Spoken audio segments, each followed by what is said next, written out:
Con Roberto De Angelis al termine della partita persa dal De Angelis siete passati in vantaggio, poi l'episodio che molto sportivamente ha commentato Francesco La Rosa vi ha penalizzato, questa più o meno è stata la partita. Il presidente Francesco La Rosa ha detto tutto, questa è una partita 8 contro 8, non finisce mai 3-1, ma io penso abbiamo dominato la partita, il primo tempo dominata, il secondo tempo sono usciti fuori loro, era giusto il pareggio fino all'espulsione, poi l'arbitro si è commentata solo. Domani sera c'è una riunione di Lega, non farò parte perché finché ci saranno questi arbitri io non farò parte di queste riunioni inutili e banali.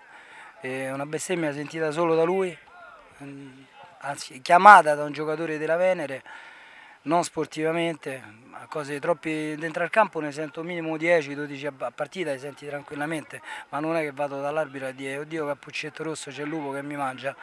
Si è commentata solo, io non ho parole ragazzi, ho paura di qualcosa di pesante, è meglio che me ne vado tranquillo a casa, comunque siamo una grande squadra, ci siamo, stasera abbiamo dimostrato che sappiamo giocare a pallone, se anche gli arbitri una volta ogni tanto fanno il loro compito può darsi sicuramente riusciremo a fare qualche punto in più, però il De Angelis ci sta e non molliamo, tutto qua, faccio complimenti al presidente, è stato molto sportivo. Hai detto, faccio l'ultima, comunque a prescindere dal risultato che fa male anche per le dinamiche con cui è arrivato, ma è un De Angelis che come hai detto è stato in campo e se l'è giocata, anzi nel primo tempo l'ha praticamente dominata. La prossima settimana c'è il Cottini, questo è lo spirito. Spirito è questo, mi spiace che incontriamo degli amici, ma noi vediamo solo, andiamo in campo solo per vincere, sicuramente anche loro. E Stefano è un amico, loro anche hanno una buona squadra, ma noi a testa bassa con tutti, come abbiamo fatto stasera, come abbiamo fatto con l'Euro-Roma, col Palermo, andiamo e ci giochiamo la nostra, diciamo nostra. Anche a noi stasera mancavano 4-5 giocatori, non 3-4. Mancava Cioffi, Domino, Liberti, Giacinti, è inutile far nomi, che poi al di là abbiamo una lista di 40 giocatori, sono uno più bravo di un altro. Però anche a loro mancava Roberti che è una signora punta, gli manca tanta roba là davanti. Però al di là di tutto, il 3-1 il risultato è falso, forse era giusto un pareggio, però è andata così.